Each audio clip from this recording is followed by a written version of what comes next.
recesión económica significa cuando un país crece por debajo de cero. Recuerden que la riqueza de un país consiste en sumar anualmente los bienes y servicios que un país produce. Eso hace que un país sea más rico o menos rico. Y para eso hay unos indicadores económicos que es el PIB, el Producto Interno Bruto. El PIB se va midiendo mensualmente y anualmente.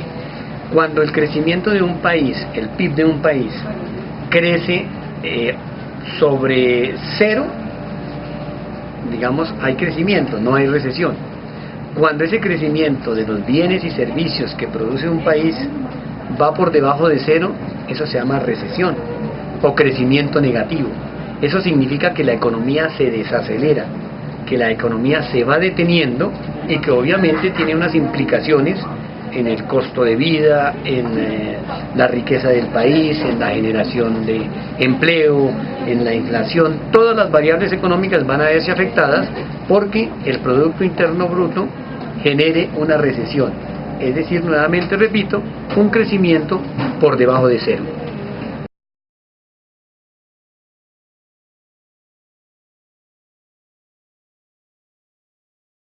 La economía mundial prácticamente no crecerá en el 2009. Un informe del Fondo Monetario Internacional revela que el mundo solo tendrá un crecimiento económico de 0,5% en este año. La situación es complicada para los países en desarrollo, por cuanto su crecimiento será negativo de 2% para este año. Igualmente, Estados Unidos, país que originó la crisis, prácticamente está un poco por debajo de ese promedio mundial y crecerá menos 1,6% en el 2009. La situación para América Latina es un poco más alentadora en la medida en que su crecimiento será de 1,1% promedio para el 2009, es decir, que la región sí tendrá algo de dinámica en su producción. Por su parte, Colombia sale mucho mejor librada porque el pronóstico del Fondo Monetario Internacional es que la economía de nuestro país va a tener un crecimiento de 2%, que aunque es muy bajo, aún está un poco por encima del promedio de la región.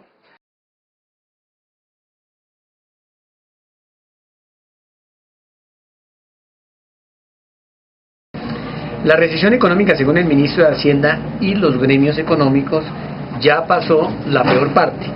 Ya el país parece que este año va a tener un crecimiento positivo, es decir, un crecimiento de más de cero.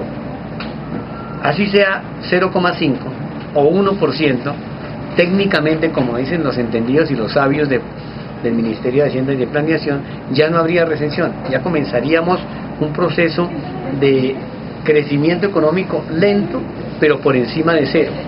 Entonces ya en Colombia este año hay que comenzar a dejar de hablar de recesión económica y de crisis económica. Además que seguir hablando de crisis y de recesión genera un efecto negativo en todo el mundo.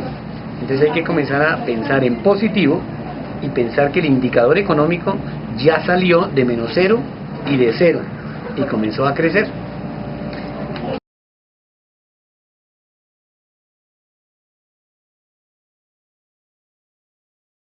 Las cifras hay que saberlas entender y en el primer trimestre hubo también una explicación entre lo que dijo el DANE. El DANE simplemente saca unas cifras escuetas, pero los que también dicen, señalan y fijan el derrotero económico son los especialistas, los que investigan, los que analizan las cifras. Entonces mire por ejemplo lo de la industria y lo de la ANDI.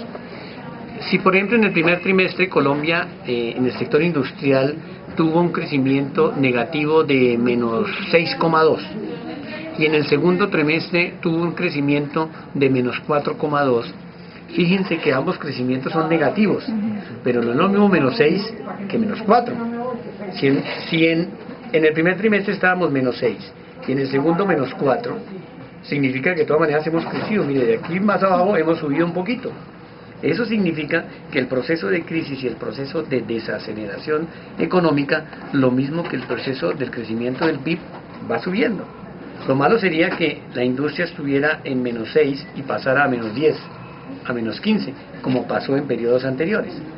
Pero la interpretación técnica es que el país está comenzando a salir de ese hueco negro de la recesión y de la crisis económica. Despacio, pero ahí vamos saliendo.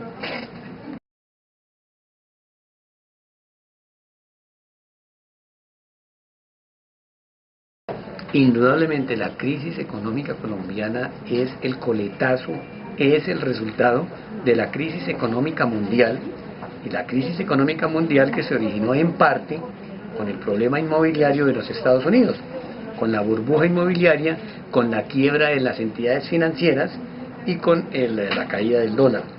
Todo eso incide, obviamente, sobre todo en países pobres como nosotros. Y dice la gente, pero ¿cómo así? ¿Por qué va a incidir la crisis mundial en Colombia? Pues simplemente porque si Estados Unidos está en crisis y tiene problemas de dinero, pues nos va a comprar menos. Es decir, lo que nosotros le vendemos a Estados Unidos y le vendemos $100 mensuales, y Estados Unidos con la crisis no nos compra sino $80 mensuales, pues ahí comienza también a afectarnos en la crisis internacional, en la crisis local de cada uno de los países.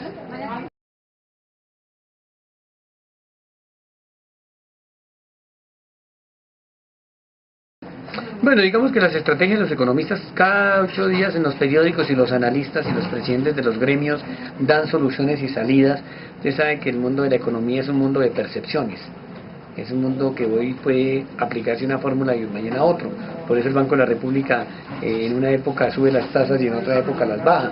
De manera pues que la crisis económica, en el fondo, para que un país se revitalice en el crecimiento del Producto Interno Bruto, que es generar más bienes y servicios. Entonces necesitamos generar la empresa, que las empresas las empresas actuales crezcan y que se creen nuevas empresas, para lo cual hay necesidad de inyectar crédito. La microempresa es una de las grandes salvaciones del mundo. Ya no hay que presentar en la macroempresa. Japón salió de su crisis a través de microempresas. El Producto Interno Bruto de Estados Unidos y el de Colombia casi que entre el 70 y el 90% corresponde a la producción de bienes y servicios de microempresas, no de las grandes empresas. Entonces hay que estimular la microempresa. ¿Estimularla cómo? Pues primero que todo con planes de inversión, con planes de créditos blandos, créditos a un buen largo plazo. Hay que generar más producción, hay que generar más negocios, hay que generar más confianza, hay que exportar más. Todo eso también trae ¿qué? Generación de empleo. ¿Qué pasa con la generación de empleo? Si se genera empleo, si hoy tenemos 200 personas trabajando, pero mañana tenemos 210 trabajando, significa que hay 10 salarios más de 10 personas. ¿Y esas personas qué hacen con los salarios? Pues compran cosas. Entonces, entre más personas tengamos comprando cosas, ese es el motor de la economía. Por eso en los Estados Unidos uno de los grandes secretos para salir de la depresión y de las crisis es buscando mayor consumo de la gente, que la gente tenga ingreso y pueda comprar cosas. Entonces si hoy se compran más cosas, hay que producir más para que al día siguiente se vendan otras. De manera, ese es un proceso como un remolino que va generando un crecimiento económico. Es la única manera como el PIB y las crisis económicas y el crecimiento se da, única y exclusivamente produciendo más, generando más empleo y buscando mayor consumo.